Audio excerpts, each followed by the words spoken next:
Well, you may recall that Harry and Meghan, the favourite friends of this show, have spent years trashing the royals as a bunch of cruel, privileged racists trapped in a terrible prison of an institution.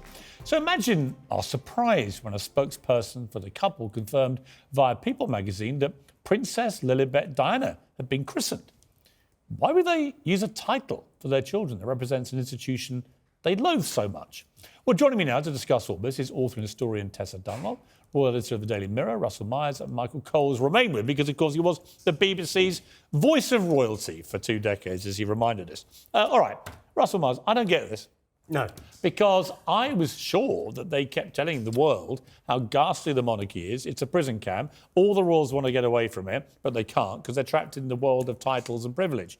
And now they want to give their kids the titles of prince and princess, even though they don't live anywhere near the royal family. They don't do any duties. They do nothing to deserve it. They live in a mansion in Montecito in California and use their own royal titles to make loads of money, which may be the clue to why they want their kids to have them. Yeah, I think you pretty much summed it up for a lot of people. They're seeing this hypocrisy being played out. It's like a soap opera, isn't it? That something out of an EastEnders script. And Harry and Meghan have made an awful lot of money and an awful lot of noise over the last couple of years by telling everybody how awful the monarchy is and the monarchy that they left behind. Indeed, Harry and Meghan wanted a half-in, half-out model. The Queen said that they couldn't.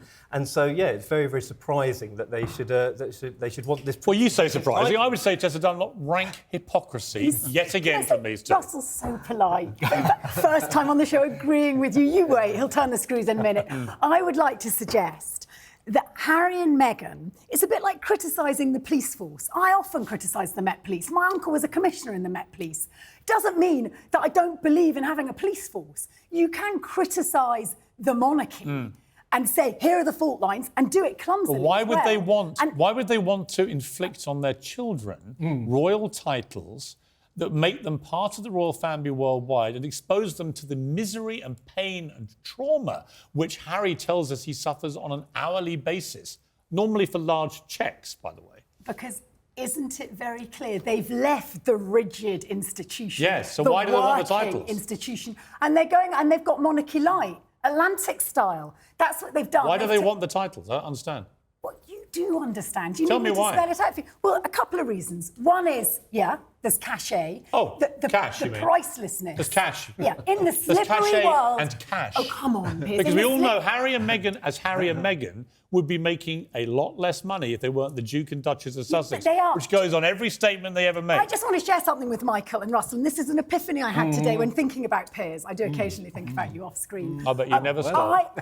I've come to the conclusion that although you sit there night after night professing to be a monarchist, you're not deep down. I am. No, because the whole point is, with the system of hereditary monarchy, you can't choose the loons and losers that get born with the right to be princess and prince. No, you can't choose them. Michael no, Cole. you can't. Michael Cole. It's all very odd. It's pick and mix, isn't it? We want the trappings. Yes, we want the it's royal cake and eat We it. don't want the duty. We don't want the hard work. This is all very, very odd because legally they became, Archie and Lilibet, became Prince and Princess. At the moment, Her Majesty the Queen died on the 8th of September and King Charles took over. Because by the lattice patent drawn by King George V in 1917, grandchildren of a reigning monarch become automatically Prince and this Princess. was what Meghan Markle was struggling to remember in her Oprah Wine-a-thon when she claimed the only reason Archie hadn't been already made a prince was because of his skin colour. It turned out she just didn't understand No, I'm asking Michael, because he knows about these things. Of course. About how the system actually works. There was no racism. No, none at all, and that was actually quite shameful, what was said at that time. Let's remember what she said. This is what she told 50 million people around the world. Watch this. I do recall it and regret it. It's worth reminding. The idea of the first member of color in this family not being titled in the same way that other grandchildren would be. It's not their right to take it away.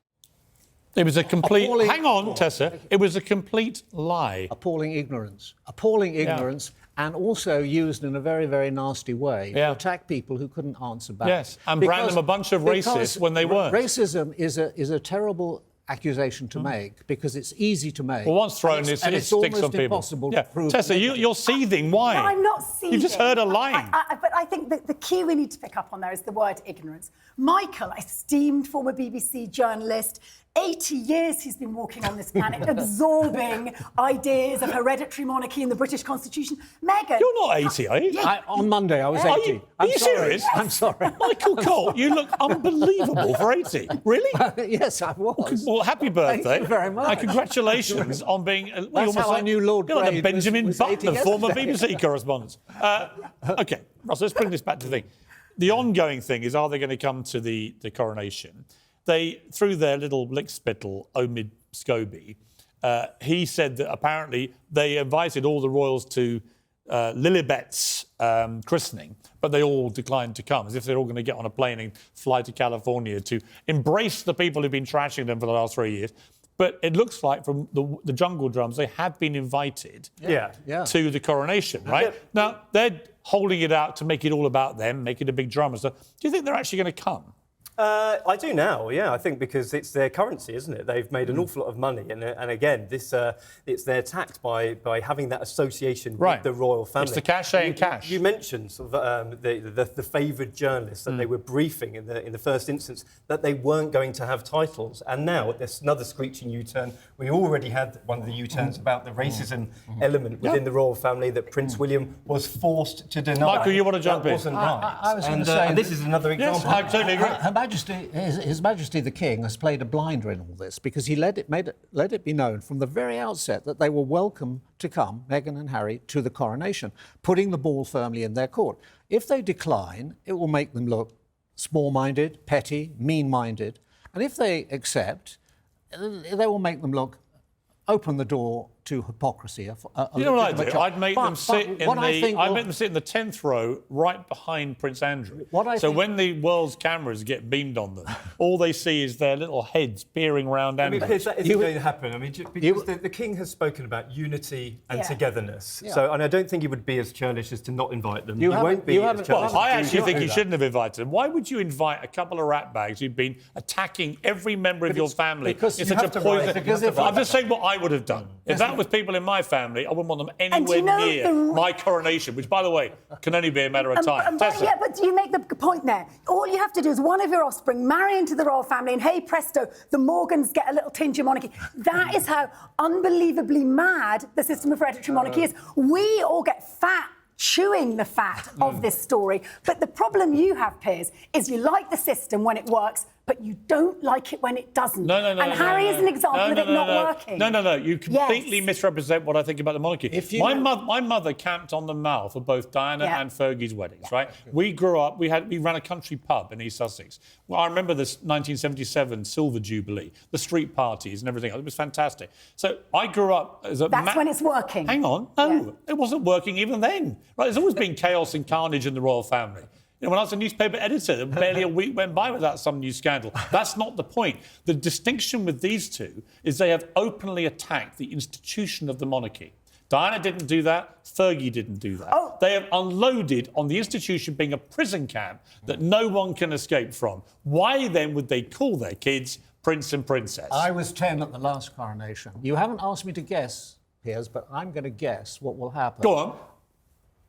May the 6th is Archie's birthday. Yeah. I rather fancy that she will stay behind and have a birthday party in California, and he will come, particularly as 3 days later, he's due to be the star witness in a very contentious case that's going to be opened against Mirror Group newspapers, and he's going to go into the witness box. Well, that is going to come after the Lord Mayor's show. We know what happens. After the coronation, we've got a court case. No, Harry, as we know, is very concerned about privacy. On that bombshell, we'll leave it. But yes, it's going to be an interesting month. Lovely to see you, Michael. Lovely to see you, Tessa. Great to see you. Pleasure. Thank you all very much indeed.